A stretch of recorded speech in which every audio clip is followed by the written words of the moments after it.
question, I suppose, is in relation to targeting to minimise the wastage.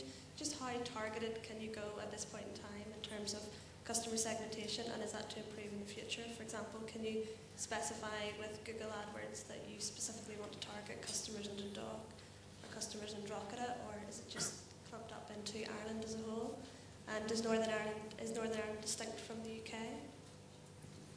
Susan, I think that's a good one for you. Just how closely can you target pay-per-click? Okay. So within pay-per-click, you have a number of different tools that you can use to accurately target what it is, who the audience to whom you want to reach. One of the things that you've mentioned already is called geo-targeting, and that means I could put in the postcode BT1, and it would then say I want anybody within 10 miles of that area. So you could choose within cities, you could draw a radius, I could just choose Northern Ireland, I could choose the island of Ireland. So I can do that kind of geo-targeting with one caveat, and that is that geo-targeting is based on something that is your IP address, which is something that connects us to the internet. I live and work in the city of Nottingham, but when I look at my IP address, Google thinks that I'm in Sheffield. So it's fairly imprecise, if that makes sense. We've discussed today something called the search network, but separate to that, you can also place your advertising on something called the content network. And that would allow you to do demographic targeting. And that means I would like my ads to appear on sites, say, that appeal to women, women of a certain age group, women of a certain age group interested in a certain topic. So that kind of targeting is available. And I know today we're talking about Google, but do keep in mind that there are two other major pay-per-click platforms. That's Microsoft Ad Center, which is very demographic based, and of course Yahoo Search Marketing. And those platforms, you might find you're getting clicks at a cheaper price than you're going to get on the Google platform. Just want to know, we have a website which has quite good search engine optimization at the moment, but if I was to make a lot of significant changes to the site, is there a way we can do that without upsetting the Google ranking that we have at the minute? Most businesses at some point within the next couple of years, you're going to want to update your websites, aren't you? And updating your website is a very dangerous time, or it could be a dangerous time in terms of search engine optimization. However, it is possible to significantly update your website without losing your Google rankings if you follow a number of simple rules. And those rules essentially mean don't delete what Google already knows about you, whether it has to do with the names of the files that the spider is already indexing. One of the most dangerous things you can do, of course, is to change your domain name. So changing your domain name essentially will erase your history with Google until you do something called a redirect, which tells to Google, I'm no longer called this, but I am called that. So yes, you can update and make significant changes to your website, provided it's planned for carefully. Is there a danger that actually we focus too much on making websites that are pretty rather than websites that are effective? Yeah, I think Flash is the classic example. I think there was a big wave of everybody having Flash websites over a couple of years ago. And I think that's not happening so much. But Flash is very appropriate when used correctly. And Flash can be very search engine friendly.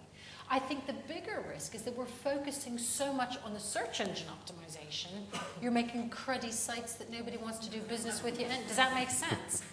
Traffic. Anybody can get you traffic, but we need to get you the visitors who are going to engage with you or buy. You have to get the right traffic. Does that make sense? I think that's the scam of search engine optimization companies. They're promising to get you traffic, but they're never going to buy anything from you, that traffic. How do you find out your Google location for an IP address? Okay, the question with regards to IP address, there's probably two different IP addresses that you want to know about. The first is, where is your website hosted? Okay, and that's the IP address of the server where your web pages sit. And personally, I use a service called Netcraft. And what it will do is it'll tell you in which country is your server located. So for those of you who want to be optimizing for the UK, can I suggest to you it's a very bad idea to have your server hosted, say, in the United States, because Google might think that you are American. So you want to have a UK-based hosting service. In terms of finding your local IP address, can you guys think of a non-technical way? I know a geeky way. I know geeky ways. TCP, you can just go look for if you were to Google find your IP address, it's something you can do in your Windows operating system, and it'll tell you where you are. Maybe have a 5-minute conversation about that one. We can have you and me, we're going to have a geeky moment. There's a website called Web Toolkit, which will give it to you if you What's my IP.com? What's my IP? Or with my IP.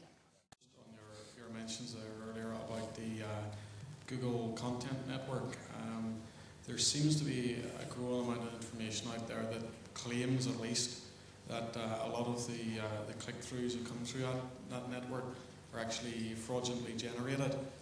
And Google seems to have stayed very quiet on this. What would be your advice on using that network? Okay. We used that internally in our company, and although we got a lot more clicks, we found that it wasn't generating the business, so we dropped out of that again. Here's some advice that I want you to stop filming. No, I'm only kidding. For those of you who are new to pay-per-click advertising, when you set up your pay-per-click account, Google will automatically assume that you want your ads to appear both on the search network, and your ads will automatically appear on the AdSense content network. Can I advise the small businesses in the group today that I would advise you to turn off the content network to start. Only have your ads appear in the search network in the beginning until you get your head round how it's going to be working. I think Google would argue that the clicks are not fraudulent, and if you have worries about fraudulent or click fraud, can I suggest you get in touch with Google and give them evidence as to why you think it's fraudulent, and can I suggest to you they would probably refund your money? Now, I do quite a lot of emailing, and I know, and these are the people that expect it from me, but I know that some gets caught by spam filters. Any advice on how you can send out lots of emails without getting trapped? Yeah, we used to think that it was the content. I think it's pretty much a myth at this stage that content is what stops spam. It's not. It's actually reputation of the person who's sending it. It's down to the IP address again. If, for example, you're trying to send emails from your own PC and you're connected to BT or Virgin, they don't allow you to use their server to relay tons of mail out. They'll proactively block it after around about 100 emails.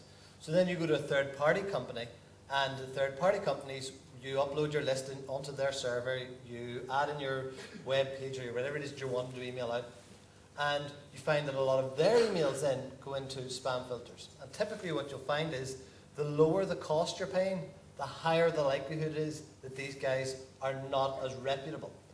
And what bases reputation for those guys is that if you have Hotmail, Yahoo, AOL, at the top there's a little button saying this is junk.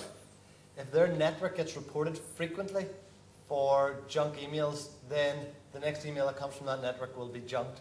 Whereas the more exclusive networks who make sure that they're only dealing in permission marketing, permission emails, tend to typically get through into inbox.